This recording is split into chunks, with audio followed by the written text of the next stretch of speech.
You're watching memorable entertainment television. MeTV Tri-State.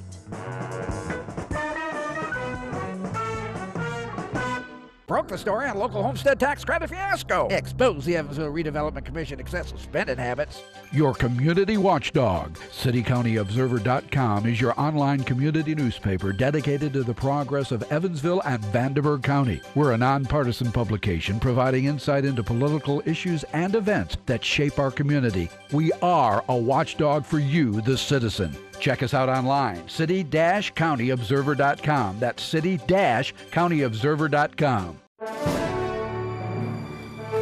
Tri-State Voices, an open discussion with area leaders on issues affecting communities throughout the Tri-State. Now, here's your host, Mike Woods. Good morning. Welcome to Tri-State Voices. Tri-State Voices is jointly sponsored by WTSN, the City Council Observer, and my office, Woods & Woods. I'm your host, Mike Woods. Today we're honored to have Vanderburgh County Commissioner Steve Melcher here. Steve's been on the City Council for 17 years and he's in his second term on the County Commission. He was in the Army active duty for 3 years and the reserves for 7 years. He was also spent 27 years with Ohio Valley Sound in the private sector. He was also with CAPE for 15 years, so he's had an interesting mix of the public and private sector. If there's one thing that will stand out when you talk to Steve Melcher, it's his passion for veterans. Like I said earlier, he's had a fairly extensive military career. Steve, I look on your right wrist, you have a band on there, and that's maybe a good place to start. You told me if there was only one committee that you could be on if you're elected to the House of Representatives for District 78, you'd like to be on the Veterans Committee. Why? Well, that's sure. When I went up to Indianapolis to talk to the caucus up there, I said, when I win this race, I want to be on the Veterans Committee. And I'll have a few more later, but the Veterans Committee is important to me. I served 3 years in the Army and 7 in the National Guard. And to me, I was serving my country and serving my state. And I work I was past commander of American Legion Post 354, vice commander.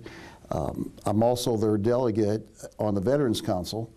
And I became commander of the Veterans Council, and I had it 6 years, which nobody else ever had it that long, straight. I stepped down last year knowing that I'd be running for a state office this year.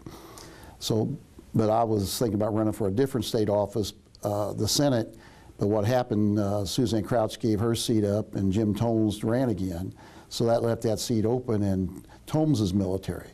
So issues with the military and with the way we're treated, I'm really passionate about. I was in during the Vietnam era, and when I flew back to the United States, to Newark, first thing somebody did was spit on me in my uniform. So I had to go in the bathroom, clean it up, and I couldn't figure out what was going on. And then I found, I thought it was better than what it was, but it wasn't, and that was in '70. So ever since then, I just do everything I can for veterans. I think it's real important for us to help our veterans and make sure that they have a fair shake. It seems like every time something happens, the veterans are being treated in a different manner. You know, we're trying to move all the war memorials now, and we just hit one obstacle after another. So I understand what people, when they try to start a business here and they try to do things, I know what they're running into because we're doing the same thing. We were supposed to move them right after the Shrine Fest. We had to hold up for that. And now we're holding up because they want to make sure it's handicap adaptable. It's flat land. But we're going to get that done, and we're going to have it. And that way, all the people of our community will be able to go down there and say, my grandfather was in this war, my great-grandfather was in this war. You'll have one place to go instead of going to 9 different places here in Vanderburgh County. So you're talking about moving the war memorials like from the old courthouse and other Right. places to the riverfront. Yeah, and I joked, the only one we can't move is the Coliseum. It's too big. But a lot of people don't know that is a memorial too. It seems frustrating with veterans because during the Vietnam War, there was a lot of disrespect toward veterans. I don't see that at all now. Oh, it's not. Right now, that is not happening. I am so proud of our country that they're standing behind these veterans. If we can only get the people in Congress and that to do that and straighten out this VA, I think that would really help. But it's interesting because the problem in the VA has been there for years and years and years. It preceded Obama. It's gone on for I don't know how long, 100 years or something, ever since they started the VA. And clearly it's not straightened out yet, and I don't see it being straightened out really in the foreseeable future. They just appointed a new Veterans Secretary, but it's going to take a long time to get that fixed. Well, I think it will. I think there needs to be some changes. I'm not one to say what kind of changes it is, but maybe it's just a matter of, and this is just an idea, using like my VA card, that I'll be able to go to Deaconess or St. Mary's and just use the card. So you could opt out of the VA program and just go to the private sector. That would be the VA program. Yeah. Maybe we do that, and that way we'd be saving some money when it's over. Maybe there's something like that they do. Instead of putting it into all these payrolls and buildings and everything, put it into actual helping veterans. Well, you know, one of the proposals is just do away with the Veterans Administration medical care and just hand people a Medicare card. Well, or give them the option, maybe have both, but. Well, you know, I agree with that, but basically it would be nice to have a VA card like I've got and other veterans has got, that they could go to the doctor of their choice, and maybe what they have to do is set some kind of parameters on what they would charge the VA people. You know, and that way it would save money. I really believe that might save money, but I think that's something they need to study and look at. I'm surprised how many of my clients will get their health care from private doctors, but they'll get their prescriptions filled through the VA, because VA, if you're 50% service connected or more, there's no deductibles. And so they just get the prescriptions over there. They prefer their private health care from the doctors. Well, that's because it takes so long to get in. I'm wearing hearing aids today, but it took me 3 different tests to pass their criteria to get hearing aids. And then I had to wait 6 months before I could get them. I was lucky, they called me and I got them in 4 months. So I had to go 3 years and 4 months before I could get hearing aids, and I knew I needed them. Well, and then some of the people from here have to go over to Marion too, which is a long drive. And that's what happened to me. The first test was in Marion, and then we were lucky enough to get one person here to test here, and now they've come a long way there, because now they had an assistant. Now there's 3 people working in that office, and I could go in there right away now, not like I did in the past. Kind of switching gears, another issue that's really important to you is right to life. I know you're on your 3rd term of the director of the Southwestern Indiana Right to Life, and you're on the board of directors of Indiana. I think you're a life member. First of all, I guess let me ask you, why is the Right to Life organization important to you? And if you are elected to as a into the House of Representatives, what changes would you like to see made? Well, basically, I've been Right to Life my whole 23 years as an elected person. I have fought for Right to Life. That's something very passionate to me, the saving lives and that. I serve on the Southwestern Indiana Right to Life board, like you said. I'm also on their public policy committee. When it started, they wanted 2, a Democrat and a Republican. Joe Keefe and I were both on it. We're both still on it today. I've been chairman of that 2 or 3 times. I stepped down from that for this election so nobody could say I tried to coerce the public policy committee. But I have done a lot for Right to Life, and I'm going to continue to do. As far as getting up there in Indianapolis, I guess wearing the D label, if you have to wear a label, that will give Right to Life another vote up there. And I'm proud to be able to say I can do that. But I also got to understand other people's feelings that you have to represent the people of your area, like here in Vanderburgh County and part of Ward County now. So I think that's going to be a good piece for me. That puts me, you know, a little further ahead than my opponent in that case, because she's Right to Life, but I'm active in Right to Life. I think there's a difference of having a title and actually doing it. You know, you've said you're in favor of establishing, I think it's pregnancy centers to encourage adoptions. How would that work? Well, we've already got 2 started here. We got one on the west side and one down here on Weinbach. They're there for the option to come in, and if they want to have the baby, then we try to help them get the babies adopted. So what we try to do, we help fund that, but they also have to raise money. and that gives them, we have a Planned Parenthood here, but we're right next to Planned Parenthood on Weinbach. So they have an option, but the option I'd like them to take is to go into the pregnancy center, get their ultrasound, see what their baby looks like, and hopefully have it and keep it and love it. Or if they give it up for adoption, we could even help them with that. And how is those pregnancy centers funded? They raise private money, and we raise money at our banquet and other things, and we help fund it too. And there's other groups that try to help fund. So, okay, so it's constantly funding. There isn't any federal money in this, or city money, or tax money, or nothing. Okay, that's interesting. Now, you're a life member of the NRA, is that correct? Yes, I'm a proud member of the NRA. I also belong to their Golden Eagles, and I'm a benefactor member also. And we had a great convention in Indianapolis. It was really great. I was up there with Jim Tomes, the senator, and we worked great together up there. And he actually made sure I got there early enough to get to his training that he was going to do. He spoke, and he speaks from his heart, and that's what I like. I heard you speaking about the NRA a while back, and you said when it comes to guns, we need to do more education and less legislation. Now, what do you mean by that? Well, basically, I think people ought to understand.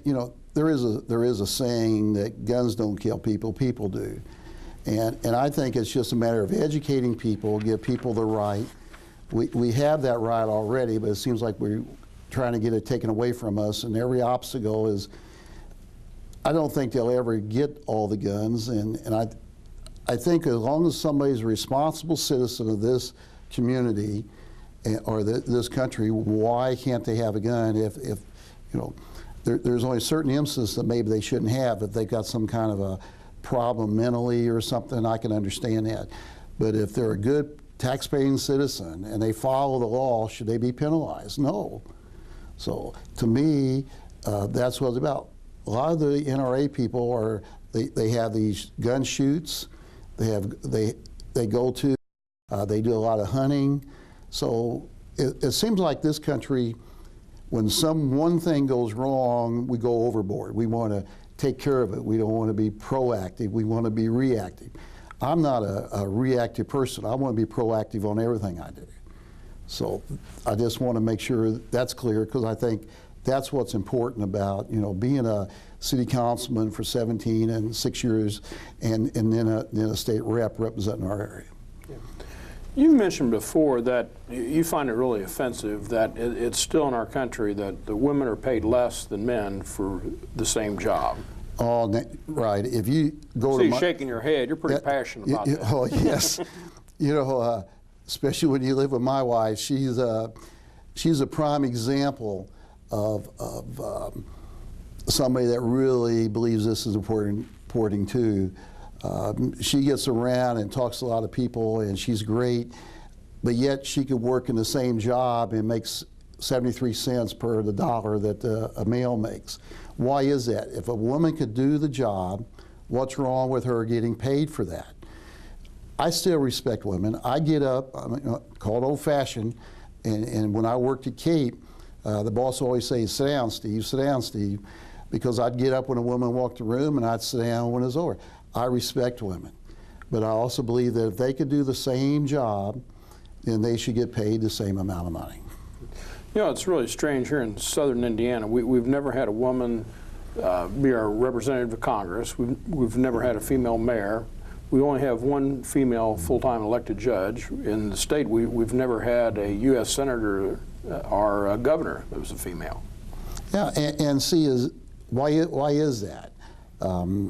I know that there's a lot of people being trained in different organizations. I know both parties do that, but but I do think women are becoming more and more. It's really good now that you see women in the military more. When I was in, there wasn't hardly any women. When I was in the National Guard, we did get some women in at that time. I went to summer camp, and there was a couple of women in there with us. And they were treated exactly the same way. Everything worked out great. You wouldn't know they were a woman. It's just that we all have to work together. The world does that. Every army has had women in it, except for ours. But now they're in it. So it's just a matter of we got to get past that old philosophy.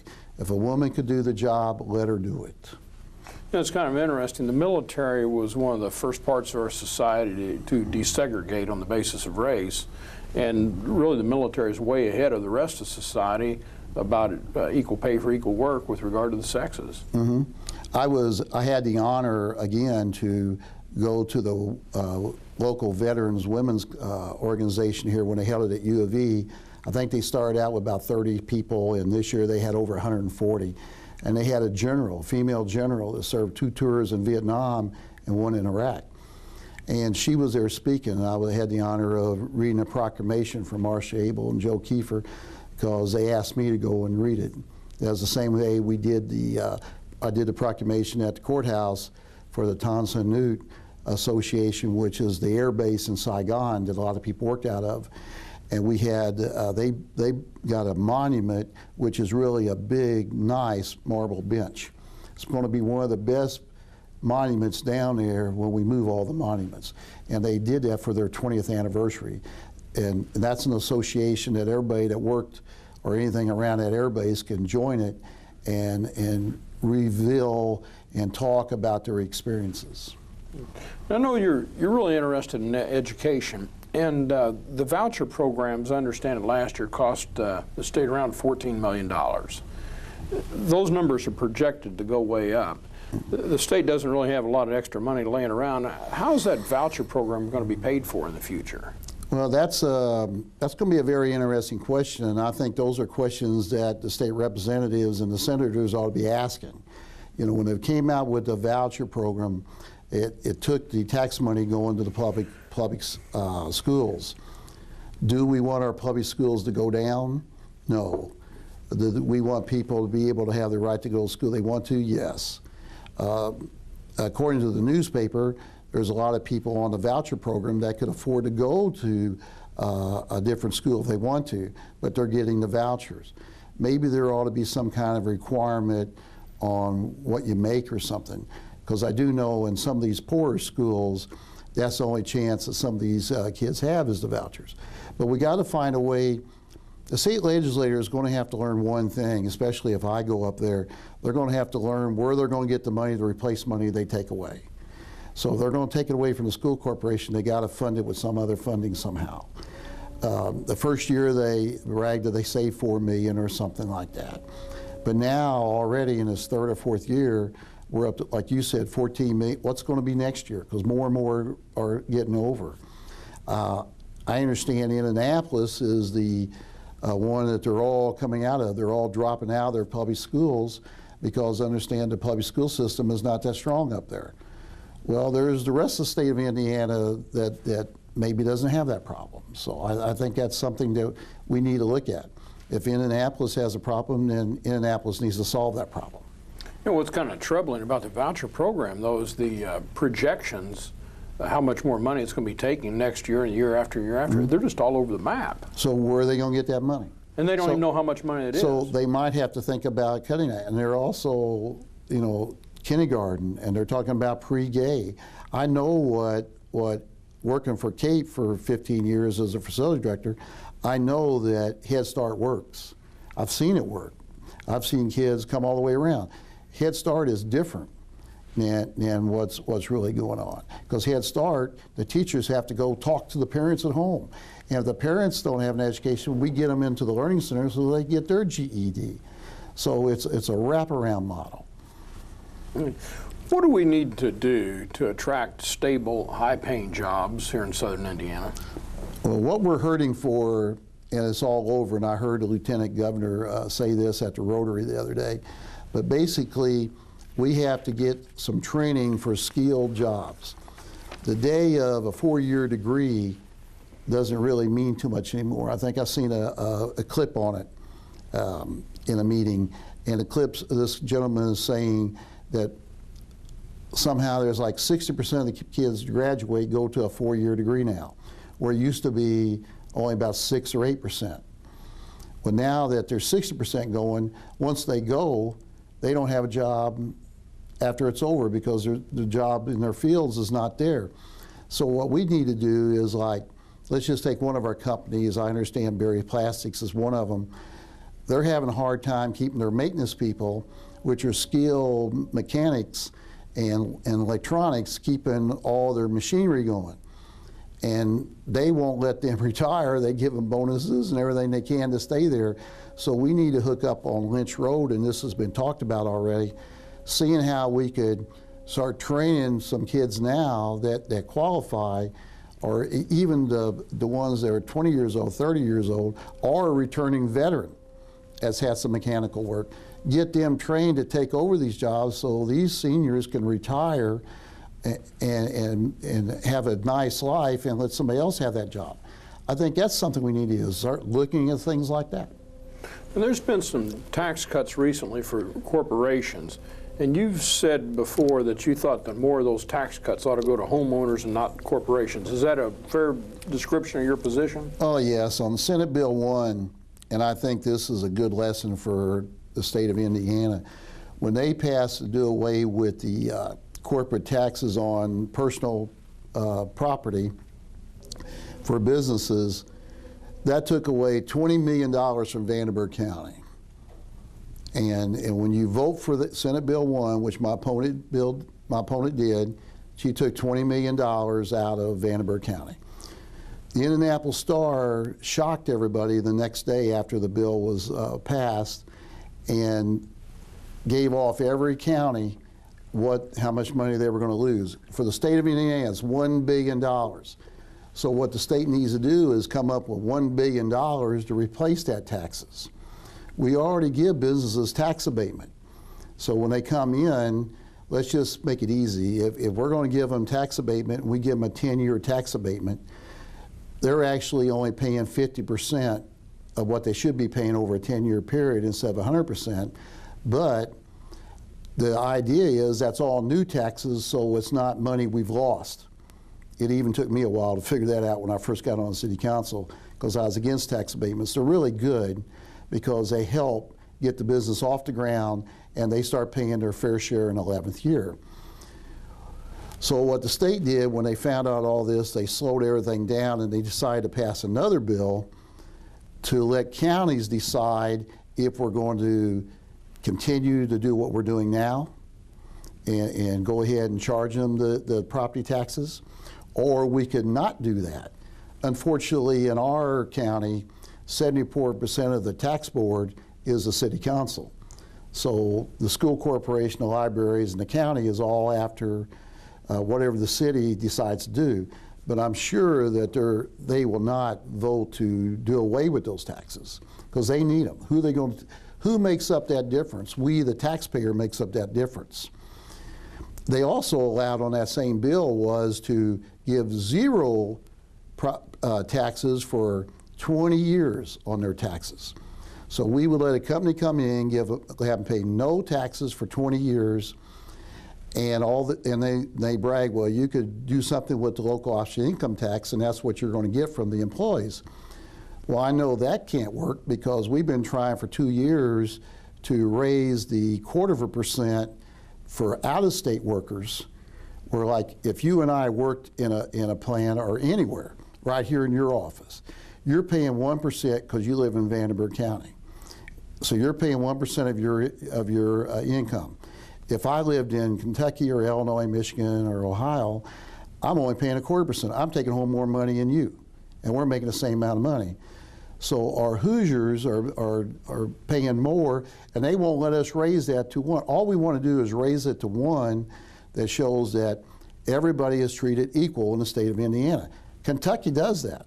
I worked at Owensboro for a year when I worked at Ohio Valley Sound as the branch manager, and I had to go over there. They charge me 1%. They don't care if you live in Egypt or where, you pay 1%. Same way today. Henderson, if you live in Madisonville or Indianapolis or anything, or Evansville, you pay 1%. And to me, that's really important that people are treated equal. The criminal code just got modified, and they've changed quite a few things. But one of the issues that's come up when I interviewed the 2 candidates for sheriff, Kirk Byram and Dave Wedding, they're both kind of concerned the number of inmates that are going to be kept here as opposed to sent off. As you know, the lower level felonies, it used to be that they were sent off to Indiana Department of Corrections. Now those low-level felonies are going to be kept here in Vanderburgh County. The capacity of our jail is about 512 people. It's at capacity all the time. Neither one of them know, and they both studied the issue hard. They neither one know how much that's going to increase the capacity of their jail. And at this point, I guess nobody still knows how much it's going to change things? No, I agree with you. You know, they talk about these study committees that they do, you know, in the summer to check on these things before they do these bills. And that would have been something that I would have thought they would automatically done, is check with the sheriffs. Like, if I was in that study committee, I think I would have talked to the sheriff of Vanderburgh County and Ward County, and possibly the other counties, because I've always been able to reach across the aisle. I don't care if you're a D or an R. If you're right, you're right. So I think we need to continue to talk with the local people. I know I did a lot when Dennis Avery was on. I talked to him. I've talked a lot with Suzanne Crouch. You know, she did a great job. I'm glad I'm going to be able to follow in her footsteps, and I've been able to work across the aisle. But I think that's something that we need to continue to work on. Okay. Yeah, as the local people, they don't know how they're going to deal with that. They really don't. If you get a large inmate increase, they really don't know how they're going to deal with it. And we don't know how we're going to deal with that $20 million loss if we have to take that loss. So somebody up in Indianapolis has to understand. And that's why I'm running. I'm running because I believe that we need people that know local government. And maybe that ought to be a requirement in the future, that you have to have 4 years on a city council, county council, mayor, or commissioner before you could even run, so you know what local government is. You just don't get up there and say, okay, I'm going to vote party line. I am never going to vote party line. I don't do that. If it's right, it's right. If it's wrong, it's wrong. We're about out of time, so I guess let me ask you just one last question. Both you and your opponent are pretty conservative. You know, the right to life and the gun legislation, all the rest of it, you're both pretty conservative. Why do you think you'd be a better representative than your opponent? I think it's all about knowledge and tender. You said it already, my private sector, being in management, I left Ohio Valley as vice president of corporation operation manager. I worked at Cape for 15 years. I was facilities director. I had a clean record there with the federal government coming in all the time, checking and checking and checking. We passed everything there and was able to do things for people. I think by 17 years on the city council, being president or vice president 8 or 9 times in leadership roles, I think that counts. I was chairman of every committee, including finance. As a county commissioner, I've been president, vice president. I'm president now of the drainage board. We serve on all kinds of committees. And talking about neighborhoods and everything, I'm always right there. So I think what happens, and we're probably going to run out of time, there's a lot of reasons. I'm the experienced one. My family has grown. I'll be able to go up there. I'll be able to do this full time. I'm semi-retired now, like I am as a commissioner. I do this 100% of the time. So I really need your vote on November 4th if you're watching this. This is your seat, not mine. And I know in Vanderburgh County and hopefully Ward County, you'll learn to trust me. So thank you very much. I appreciate you being here. Next week, I'm looking forward to interviewing Judge Les Shivel. Les and I did a show together for several years interviewing different people, and this time I get to interview Les. See you next week. Good. Thank you very much.